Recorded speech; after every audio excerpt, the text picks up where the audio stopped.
David Brewster here with New Brewster's Millions of Rants, and this is the Guitar Player Basic Library. And over the last 4 years, I've had lots of messages and requests from viewers, asking about book recommendations and instructional material, instructional books, instructional videos, and stuff like that.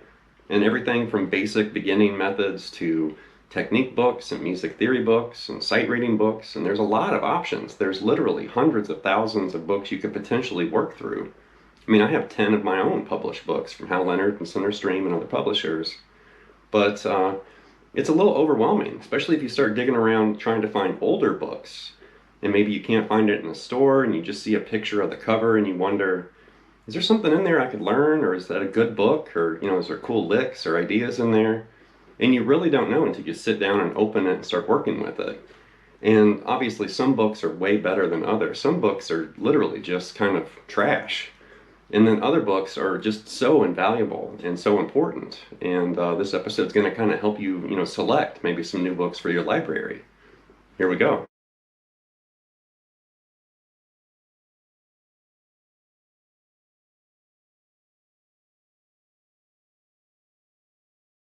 Once upon a time before the internet, we had Guitar Player magazine, and that was kind of the go-to source for information and articles and reviews and lessons and stuff like that. Just a tomb of information that arrived every month. And then eventually, Guitar World showed up, Guitar for the Practicing Musician. And then you had, Guitar Shop and Guitar One and Premier Guitar eventually popped out. And lots of other guitars, Vintage Guitar, magazine. There's a whole bunch of guitar magazines available. And without question, back in the day, Guitar Player magazine was the first. I mean, they interviewed Hendrix, and they literally kind of formed the guitar magazine template, that other magazines kind of followed, decades later. And there's something, really special about Guitar Player, especially those old issues from the 70s, 80s, and beyond. And I'm completely honored. I started writing and contributing to Guitar Player back in 2015. Completely honored, about that. Very proud of that accomplishment and all the lessons and articles I've written so far for the magazine. But recently I did post about this on Facebook. Once upon a time, back in the mid-'80s, Guitar Player unleashed these books called the Guitar Player Basic Library. And they started, kind of reprinting old articles and lessons and stuff like that from their magazine, bound together in a book, which is super cool. And I honestly never owned, some of those books, but I remembered seeing the covers, like in ads and stuff like that. But I've slowly started to assemble, a Guitar Player Basic Library. So this stack of books right here, I've been kind of building and growing over the last maybe 10 years or so. So some of these I've had for a long time. Some of these I've had, just like a week or two. But the first book, this is basically the Guitar Player kind of history. And this is a great book. Mostly text, but it kind of gives you the backstory of the magazine, the people that wrote, originally for Guitar Player, a lot of the history.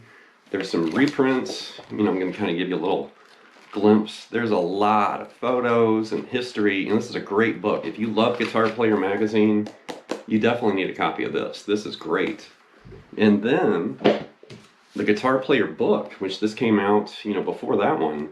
And this one's really just a celebration of the magazine itself. There's reprints of articles and lessons, and there's lots of gear and tons of photos. There's some of the lessons and stuff reprinted. So once again, if you're a Guitar Player magazine fan, you definitely want to add this to your library. There's tons of great things in here. And then to go even further, Secrets from the Masters, this is basically reprints of Guitar Player articles and interviews with everybody. Zappa and Stevie Ray Vaughan and Steve Vai, and there's Michael Hedges and Ry Cooder. I mean, there's a whole bunch of really, great information that's lost unless you have a copy of this or you happen to have the copies of the old Guitar Player magazine issues. And then Masters of Heavy Metal. Classic book. Reprints of interviews with, there's Randy Rhoads and Van Halen. There's Judas Priest. Really cool book. Definitely, reprints of all those classic, articles and interviews. New Directions in Modern Guitar, and this is actually part of the Guitar Player Basic Library. You can see that right there. Stanley Jordan on the front. Lessons in this. Lessons, there's some articles and some text and stuff too, but lots of lessons. Really cool. And this is officially one of the Guitar Player Basic Library books. Here's another one with Eddie right there, rock guitar. Once again, lessons reprinted from Guitar Player magazine. And this one's so old that some of the examples are actually just written in standard notation. You really don't see that for guitar that much, these days. But there's like Steve Moore's picking exercise in standard notation. And there's some tab and stuff in there too. And then Arlen Ross Hot Guitar. I recently picked this up. This is a reprint of all of Arlen's old Guitar Player magazine lessons. This one's great. Simply loaded with great ideas, lots of bending licks and open string licks and all of Arlen's specialties right there in one book. Guitar Player Sessions. This is kind of a reprint of some of the shorter guitar player lessons, like those little one or two page lessons from the 90s. Pretty cool book. And then last but not least is Hot Licks, and this is definitely my favorite of these. There's actually a lot of favorites in that pile. But this is really cool. This is once again reprints of old Guitar Player magazine lessons. And there's so many, there's actually Guitar Player and Frets magazine lessons in here. There's so much stuff in here. This is a great book, especially if you're looking for something to just totally shake things up and challenge you as a musician. Hot Licks is what you're looking for. So these are great books. I recommend any of these, but definitely Hot Licks is the one. So my idea for this episode, I wanted to share like the covers, of the books and talk about those books briefly, but I also want to share some information, some ideas that I pulled directly out of those books and kind of steer you toward, working with this material. There's tons of great things hiding in those books. And everything I'm going to share in this episode, it's basically warm-ups and exercises, technique boosting ideas. Not really licks, or not really songs or anything like that. It's technique, warm-ups and exercise.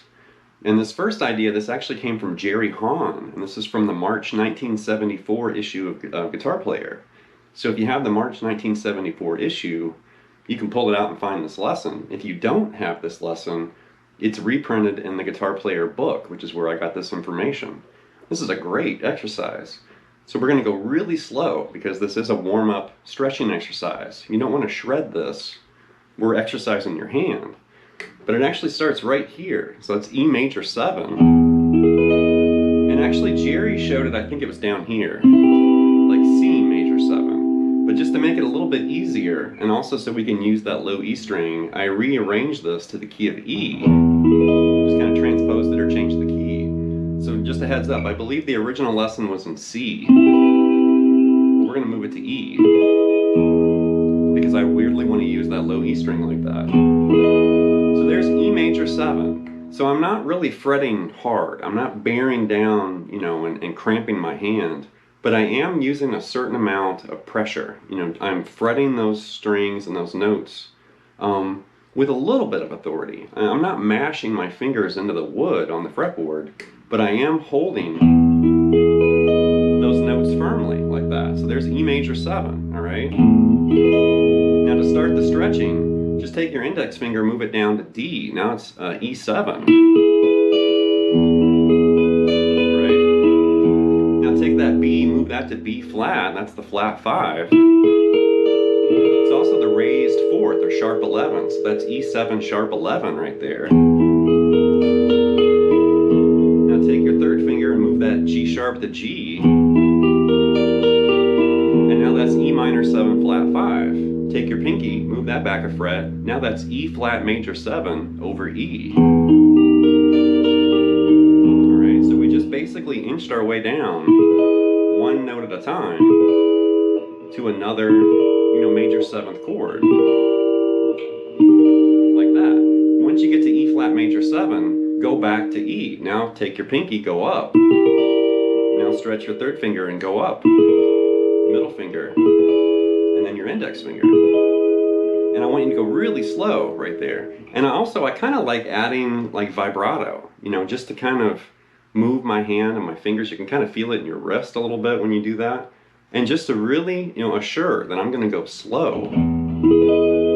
Give it some vibrato and really kind of dig those fingers into the strings a little bit. You don't hurt yourself, but just kind of move those notes a little bit. You kind of feel it like in your fingertips. And it also kind of gives it this chorusing kind of vibrato effect, which is cool.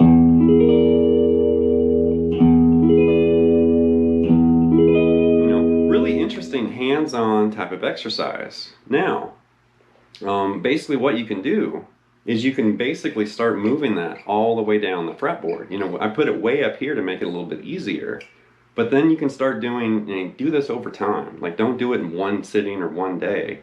Like, over the course of a few weeks or a few months, slowly build up that stretching and strength, and you're going to basically start moving down the fretboard like that. And that's hard to do, especially when you get down here. You know, there's A major 7, A7, A7 sharp 11, A minor 7 flat 5, A flat major 7 over A. You know, when you keep going, that's really hard down there. So don't hurt yourself. But that is your goal, is to get all the way down there eventually.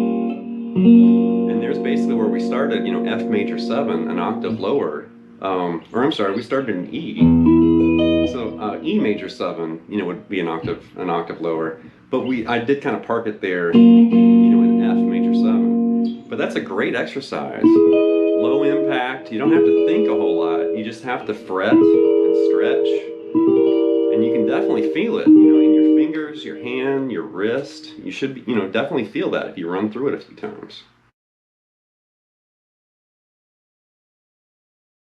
Okay, next up is Joe Dalton's Rockabilly Stretches of Doom, and this came from the Guitar Player Sessions book. And in that book, it doesn't really give you indication as far as what Guitar Player magazine the lessons came from. So I'm not really sure what issue this was in, but it is in the Guitar Player Sessions book. And these Rockabilly Stretches of Doom are really cool. So we were just doing, you know, Jerry Hahn's stretching exercise to kind of get started. And then, of course, Joe Dalton's, you know, kicked this up a notch. So we're starting way up here, like this. And right there, that's basically an E6 right there. And these are closed chord voicings. We've talked about open chord voicings, you know, where you spread the notes of a chord, you know, out. And closed chord voicings is when you basically arrange the notes close together. And those are all kind of just stacked in a line right there. There's G sharp, there's B, there's C sharp, and E right there. Right? So E6. Now take your pinky, move that down one fret. There's G, and if you play the open A, that's basically an A9. So E6. A9, you know, just by changing that one note. And then when it goes to the 5 chord, you know, B7, you can actually find that right here. And that's an implied B7 right there. And then you could finish, if you wanted to, with this. You know, another E6 right there. Actually, the 6 is in the bottom right there. That's really interesting. E6, A9 implied, B7 implied, and then finish with another E6. Now we can do this again, like right there, there's E6, right?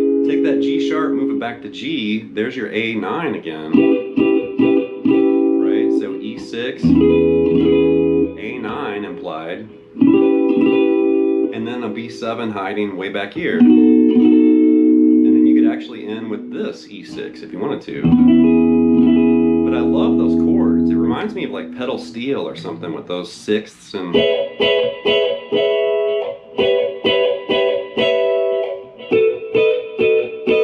know, really interesting shapes for sure.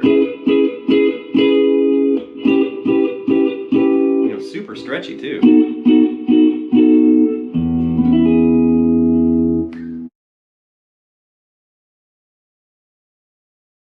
Last but not least, I'm going to share a lesson called Teaching Fingers to Fly, and this came from Kenton Youngstrom's Frets magazine lesson from the February 1987 issue of Frets magazine.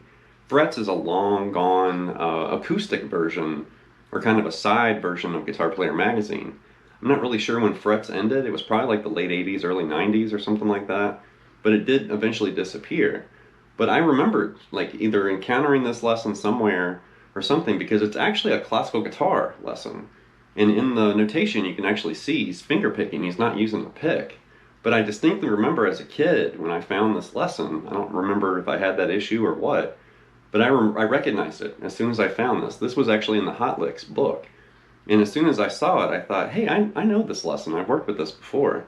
Now, I was a kid when I originally learned this. I didn't even understand he was finger picking. I just saw the tablature. I wasn't even looking at the notation back then because I couldn't read music back then. But now, obviously, I can. But I ignored everything and just focused on the tab and just learned these exercises, with a pick. And that's basically what we're going to do here. Now, if you want to finger pick these, knock yourself out. But these are all in C major, and they're kind of revolving around classical, influences and sounds. So this first idea is basically grabbing an octave right here, like a C octave. And that's all it is. So C to C, and then just come down C Ionian or C major. So play that C octave, low note, high note, and then come down the scale.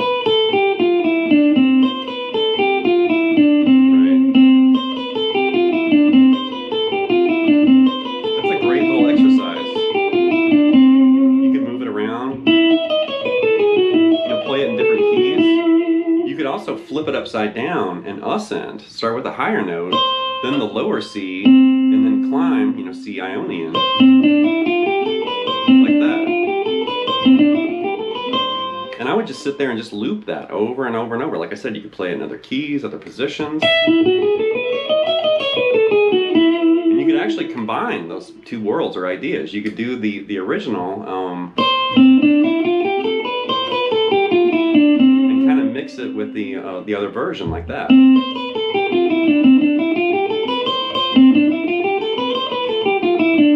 kind of mix those two together. So there was this one, and right. So that's the first exercise. The second exercise, he mentioned Mozart in the text, and there was actually there's 20 examples in this teaching fingers to fly lesson, and I'm just pulling 3 of those 20 examples. But the next one, this is Mozart influenced, and we're doing.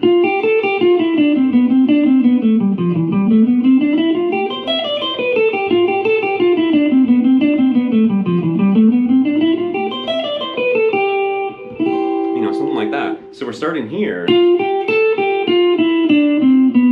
then turning around right there on that C note. And when you get to that E, you want to come up.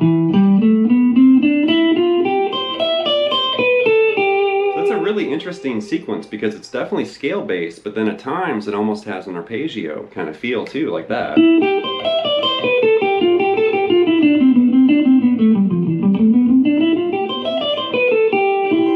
Really interesting. So one more time there.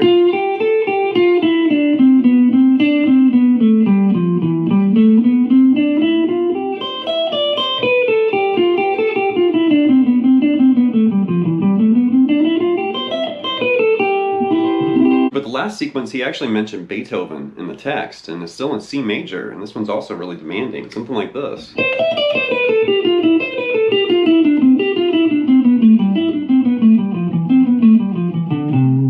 more time there.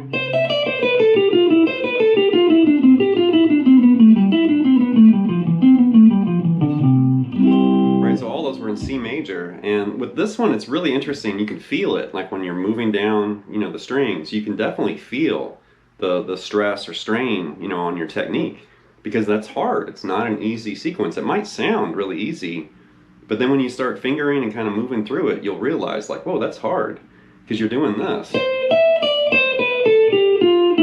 then pick up that C, and then right there,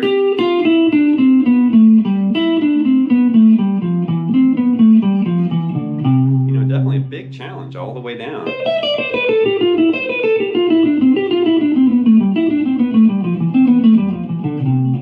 You definitely keep you on your toes, or on your pick tip, I guess. That's going to wrap this episode of Brewster's Millions of Rants with the Guitar Player Basic Library, and I definitely wanted to put this together because, like I mentioned earlier, I've had lots of requests and messages, about books and educational material. Is this a good book, or can you recommend a good book? Or I've got a Amazon gift card or whatever, can you recommend, something I can use, the gift card on? And, I just started thinking about it, and then I actually started to collect or compile this library, for myself. And I thought about it. I looked over there and I saw those books, and I thought, you know what, I need to feature those, because these books are slowly starting to disappear. You might walk into a bookstore or something, and you may not see any of those titles I just flashed or that we just worked from. But obviously, you might have to dig around online and find, used copies.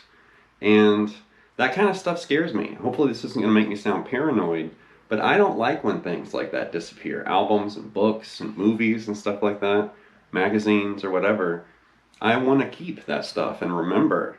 And if it's something I'm learning or working from, I want to be able to work from it and continue to use it. And, as much as I love the modern age and the internet and digital, files and stuff like that, nothing's going to replace those classic books and the hard copy, in your hand.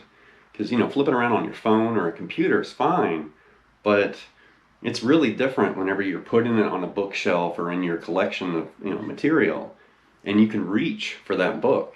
Like the power could go off and you could light some candles and still work on some of this material. You don't have to have, your phone or a computer or whatever. You can do it the old-fashioned way, with paper. So anyway, leave some feedback and comments. Please subscribe to Lessons, and I'll be back before you know it with more content and material. Thank you.